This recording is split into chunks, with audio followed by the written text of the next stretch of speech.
Hi friends, welcome to my very first crochet lesson.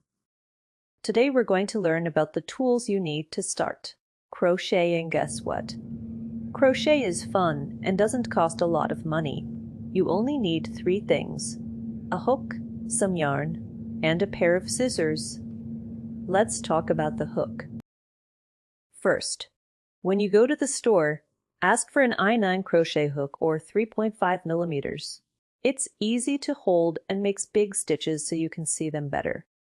Try to get a metal hook called aluminum. It's smooth and works better than plastic or wood for beginners like us. Now, let's pick your yarn.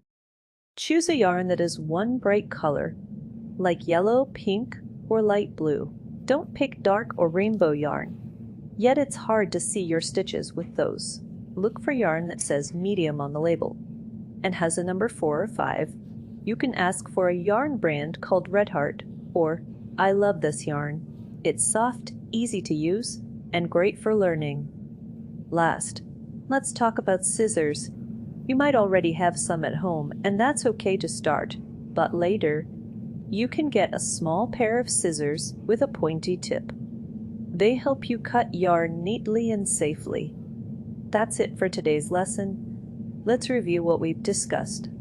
Go get your hook, yarn, and scissors. Then come back and join me for lesson 2. I can't wait to crochet with you.